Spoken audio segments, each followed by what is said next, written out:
Hey guys, the first radish is ready, just in time for taco night. Let's check it out. It looks like these are all about ready for harvest. I'm just going to pick the biggest ones because we only need a couple as a taco garnish. I'll leave the rest for later in the week.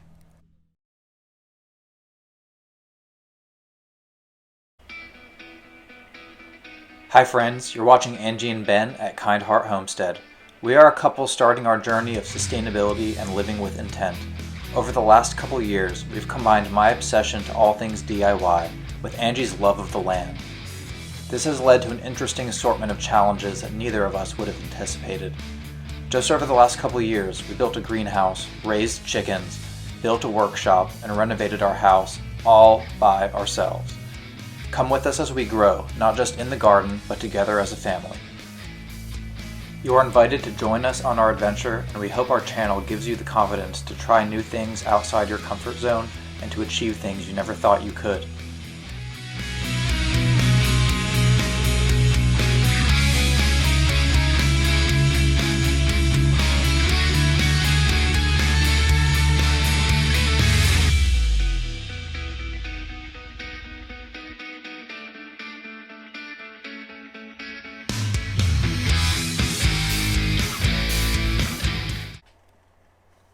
Every couple weeks, I like to go out and assess where the gaps are in our garden, either due to bad germination rates or harvests, or maybe we just forgot a spot.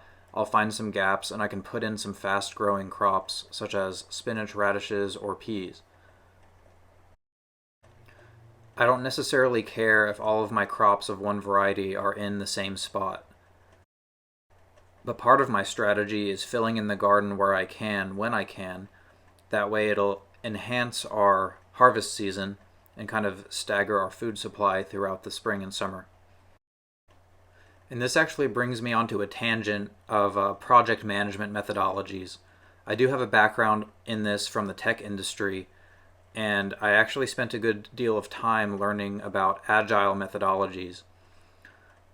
The name, you don't have to remember it. What I'm basically getting at is, with agile, the concern should be quick deliverables, quick results, instead of planning an entire project up front to isolate all of the costs and the stakeholders and things like that. Basically, it's a more modern approach where you basically only want to do things that deliver immediate results. I bring this up because as an amateur gardener with only 3 years of experience, I've made a lot of mistakes when it comes to managing my projects. At first, I was obsessed with planning the entire garden in a spreadsheet, mapping everything out in drawing software, and trying to budget for everything up front. And while it's good to know these variables, you're really not going to figure it out without experience. So I recommend the agile approach, where basically anytime you see something that can give you immediate or instant results, do it. If it's 5 minutes of weeding, just go out, pull some weeds. If you need to get one sprinkler set so far from the garden to get the right amount of water, then do it.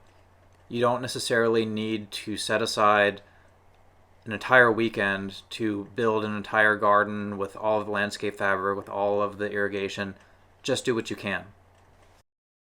Essentially, you're turning one large project, which is your homestead, into several small, easy achievable projects without necessarily having an overarching timeline or budget for everything. Well, enough about that. Let's get back to the video. And this is one reason why we don't have a lot of our crops in the ground yet. We got a hailstorm. These are pretty big, and I'm pretty worried about what this is going to do to our spinach crops, which are a leafy green. We don't want to have a bunch of holes in it.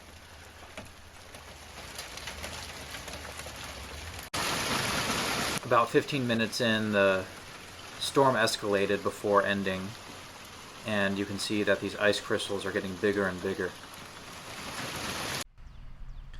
Good morning, everyone. We just had a hailstorm here in central North Carolina. Wasn't even in the forecast.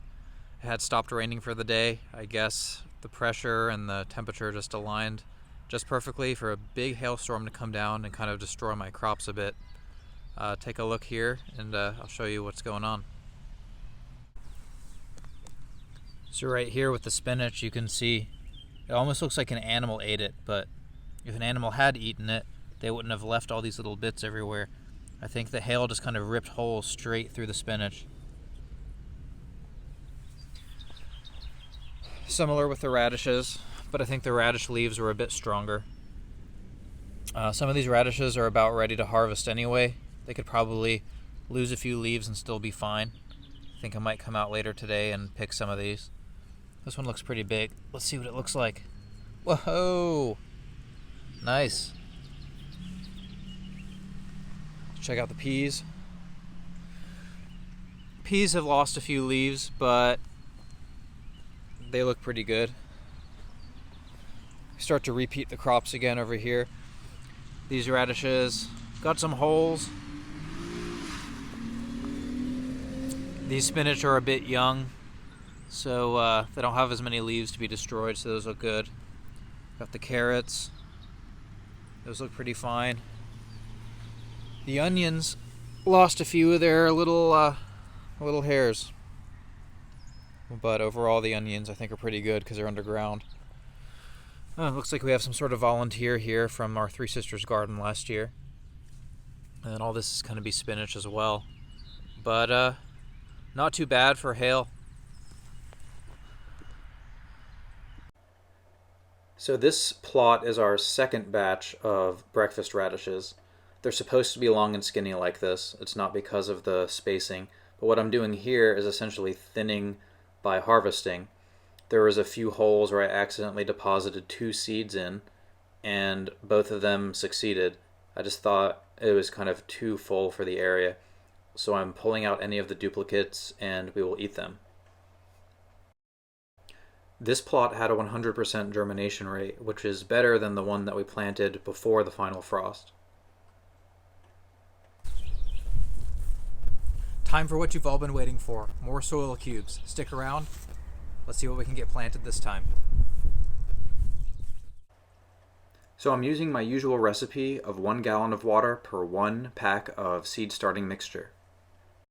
The goal here is to provide enough moisture into the cube to allow it to hold its shape after compression.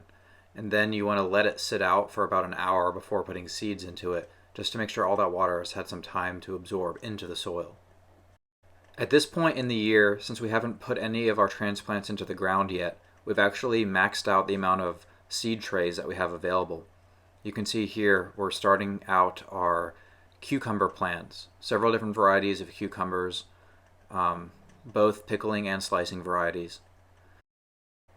We do have some squash transplants that are ready to go into the ground once I create a garden bed for them. Hopefully we can get those in the ground soon so we can free up another tray for some other transplants.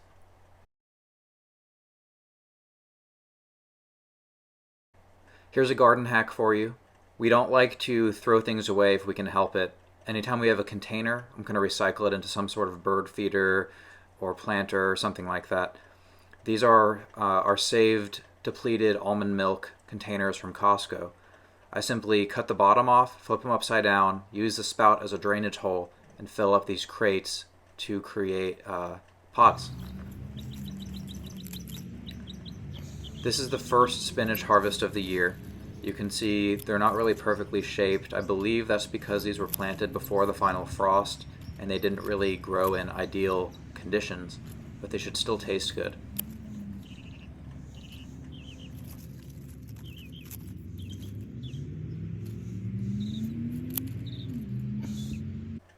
Time for some garden construction. I'm going to build some raised beds as an experimental tomato garden for this year's crop. Here on the left, I have salvaged roof rafters from actually the next door neighbor's house right behind me in that video. And on the right, I have surplus picket fence posts from left over from a project. Good morning, everyone. I'm going to pull this pool cover off and see if we were able to successfully kill all the weeds.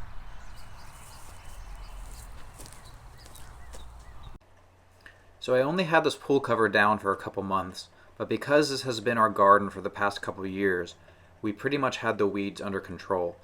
You can see here the soil is a pretty nice, dark, fertile color. We're basically just moving the planters into a U shape for our tomato crops.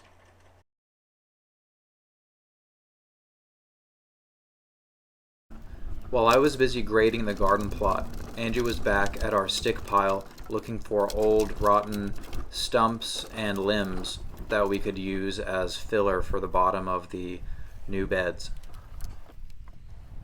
This is actually a method called hugelkultur, which I believe we've mentioned in a couple other videos briefly. Look it up if you want. It's a concept where you basically put sticks and logs, typically underground, but in this case it's in a raised bed.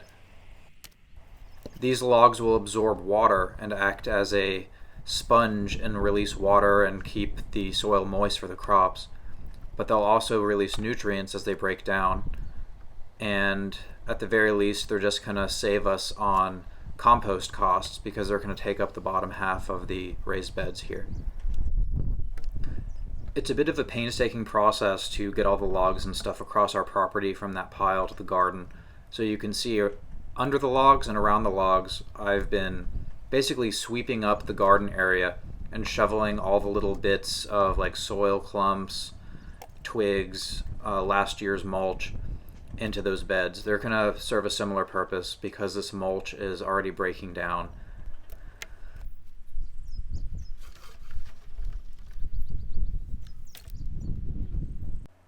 And speaking of mulch, here's our old mulch pile from a couple years ago. This one consists mostly of pine straw and some pine shavings, and I'm going to dump them into the raised beds all the way up to the halfway mark to save on our compost costs. I saved this little wheelbarrow cart from a neighbor who was trying to throw it away, and it's actually pretty nice. I haven't really used it before, but what I love about it is that it's plastic and lightweight, so once I'm able to throw maybe the first half or so of wood chips by hand, I can lift up the cart and dump it where I need to dump it.